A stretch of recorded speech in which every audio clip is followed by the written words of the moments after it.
Alright, Giants Nation, it's your boy Big Blue Steph back with part 4 of this season in review, New York Giants 2022-2023.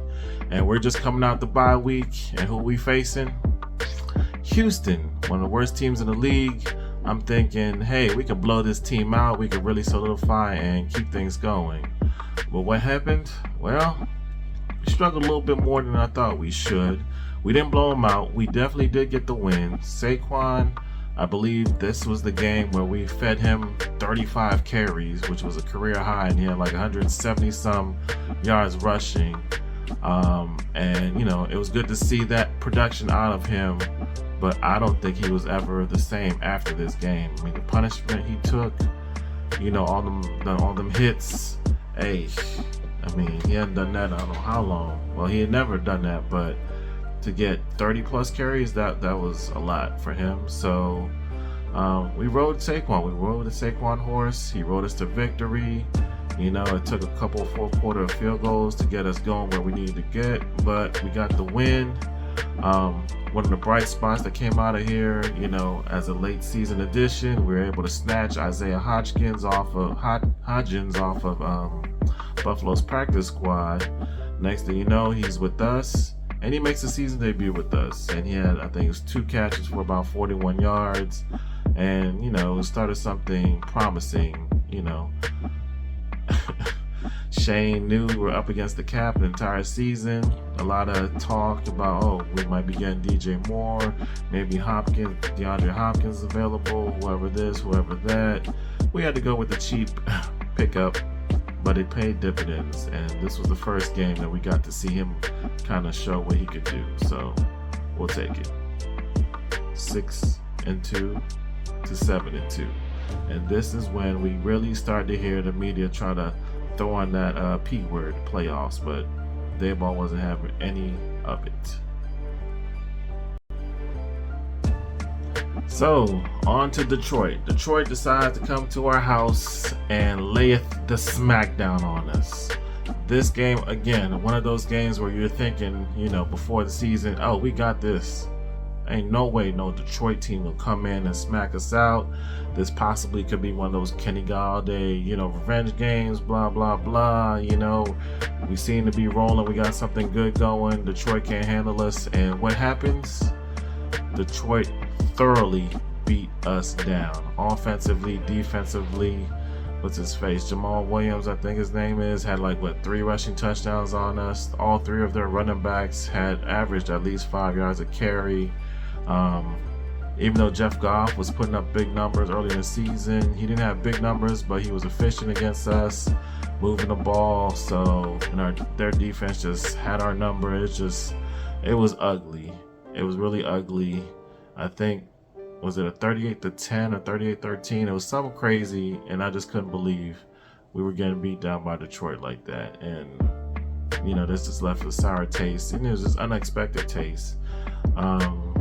It just kind of brought us back to reality. It was like, okay, we still got a lot we need to work on.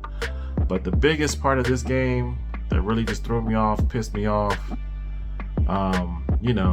remember, last game against Seattle, when your boy Richie James kept fumbling.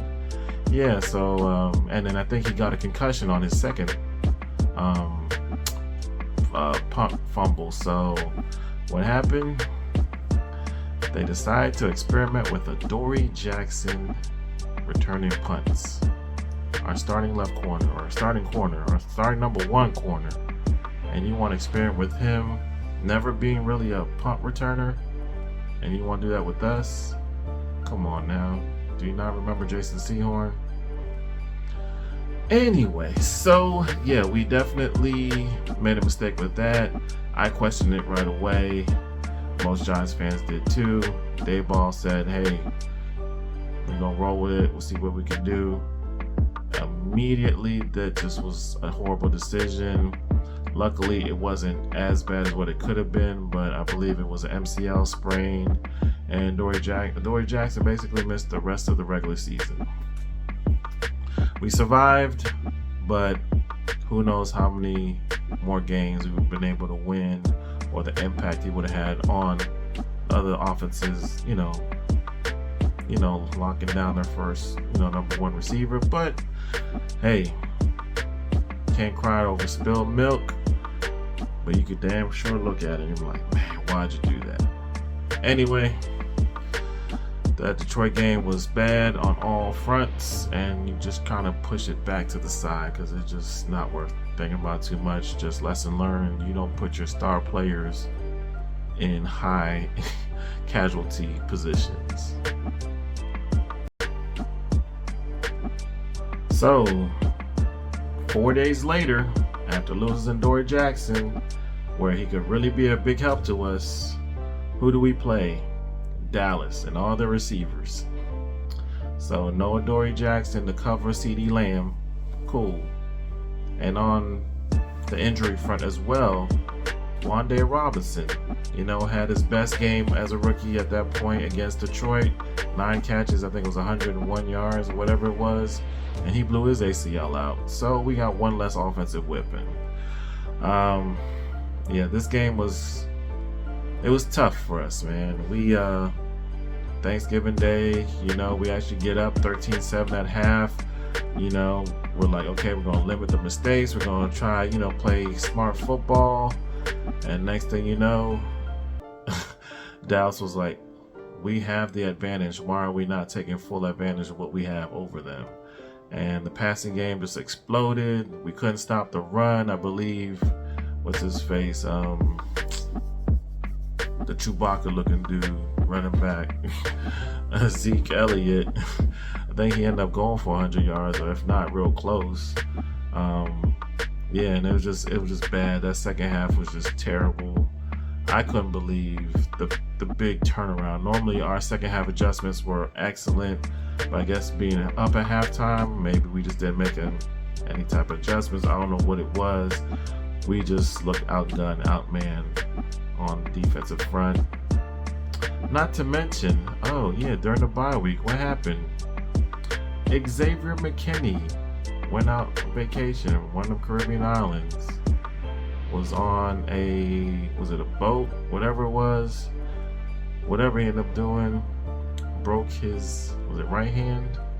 So we had one less defensive back. So that was a big blow to us. No Adoree', no Xavier McKinney.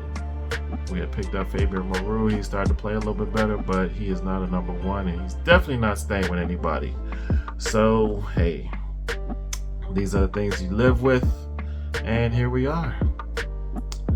Giants, what is it? 6-3, was it?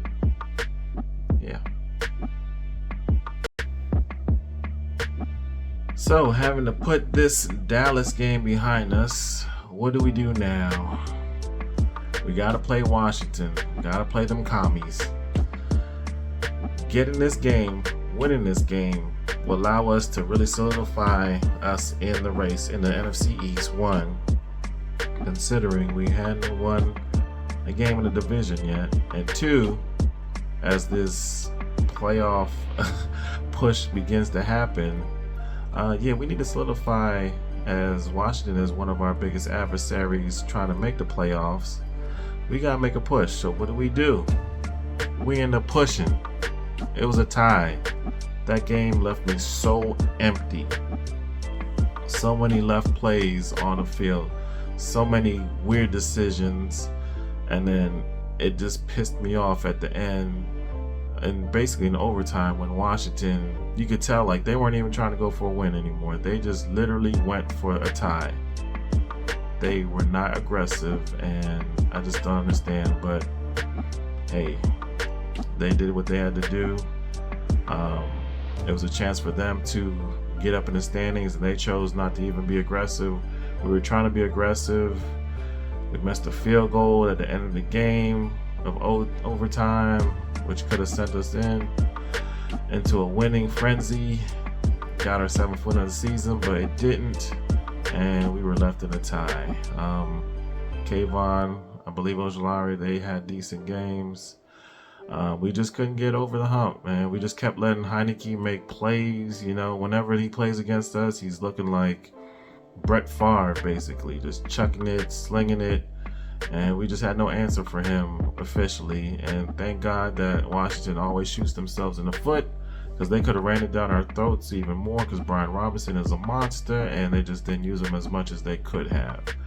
So even though we didn't lose and we didn't win, that tie left such an empty feeling. I just didn't know what to do. You can check this video out. Yeah, I just felt so empty after that game. And then after this game, to close out the third quarter of our season, we had to play Philly for the first time at home, which, okay, you know, it's Philly, so you get juiced up for that game, but you're already thinking, we just tied Washington, we play Washington in 2 weeks, they're going to be on a bye, we really could get, you know, revenge against them, but in between that, we got to play the #1 team in the league, Philadelphia Eagles. So what happened? Did we show up? I don't know. It was 28-7 at halftime. Was it 28-7, 28-0? I don't remember. It was bad. I just know the final score was 48-22.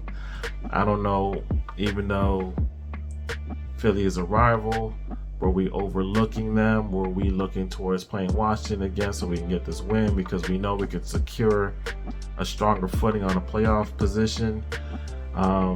It was just an ugly game in New York at that. So it was bad all the way around. I chose not to talk about it too much. It was bad. I chalked it up to just bad timing on our scheduling, being overmatched at the time, injuries. You know, we couldn't match up. We had our 3rd, 4th, 5th string cornerbacks playing. It was just bad. Jalen Hurts exposed us. Freaking Bart Scott scores another touchdown against us like he always does. It was not a good matchup, and you know, we just had to eat that. 48-22 against Philly, not good, not cool. But we're here. We just knew going into the last quarter of our season, this is where we had to make our run. If we're gonna get in the playoffs, it had to be in these last 4 games. And here we go.